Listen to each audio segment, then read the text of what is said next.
大家好，我是乔乔妈。这期视频我们做润饼，先来做润饼皮。中筋面粉500克，水450克，含水量是90%。这是一个高含水量的超软面团，先不揉面，和到看不见干面粉就行了。加盖休息1个小时，让它自己形成面筋。我们用休息的时间来做润饼菜。油温180度，下几根掰碎的干米粉，捞出沥油。等油温下降到130度左右，下花生米，小火炸脆，放凉后捣碎。2个鸡蛋打散，用漏勺漏到锅里，这样炸鸡蛋会更蓬松。下蒜片和葱段，炸出香味儿，微微变黄，捞出不要。接下来你可以炒任何自己喜欢的蔬菜，我加了高丽菜、胡萝卜丝、韭菜、五香豆腐干，掐去根的绿豆芽。原则就是越容易熟的菜越晚下锅。简单翻炒几下来调味儿，盐，一点点白糖，白胡椒粉，鸡精。调料不要太重，口味偏清淡一点。出锅。面休息了1个小时之后，我们一下没揉，它自己已经形成一些面筋了。加盐，手上沾水，这样面团就不粘手。像这样把盐包起来。这种高含水量的面团，用传统的揉面方法不太容易操作，我们就用这种特别的手法。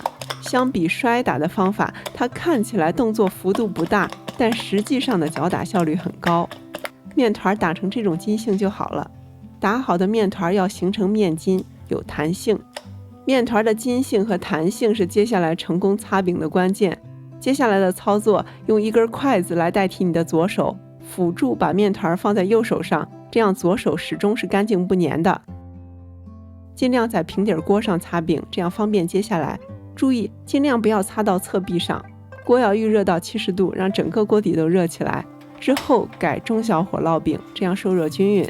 右手抓起面团擦饼，尽快弹起，收回面团。如果预热那一步没做好的话，你做的第一张饼就容易粘在锅上。大约15秒之后，饼的边缘开始翘起，这个时候用干净的左手接饼，锅里的渣渣倒出去不要洗锅，这样锅的温度更稳定，下面擦的饼会越做越好。如果有这种凸起的小面球，把它抹平就好了。我们要注意温度对面团性能的影响。第一种情况，连续做了多张饼之后，手里面团的温度会升高，面团的流动性增强了，它就容易摊在锅里抓不起来。这种情况可以换一块面团，或者把手里的面团放冰箱冷藏一会儿再用。第二种情况，如果面团一次没用完，剩下的面团可以放冰箱冷藏，24小时之内用完。再次做的时候要提前回温，因为面团温度过低的话，做出来的饼是接不下来的。另外还要注意，不要用不粘锅做，因为饼皮会被粘住带起来。同样道理，擦饼之后如果不尽快弹起收回面团，饼下面已经熟了，并且已经与锅分离了，就可能像这样被粘起来。还有一种常见失误，是因为预热温度过高，饼就像这样直接糊在锅上了。刚做好的润饼是脆的，倒扣在盘子里，及时盖布，防止变干变脆。跟做的时候把上面几点稍微留意一下，做润饼就很轻松了。焖一会儿它就会变软变润了，这个时候就可以来卷饼了。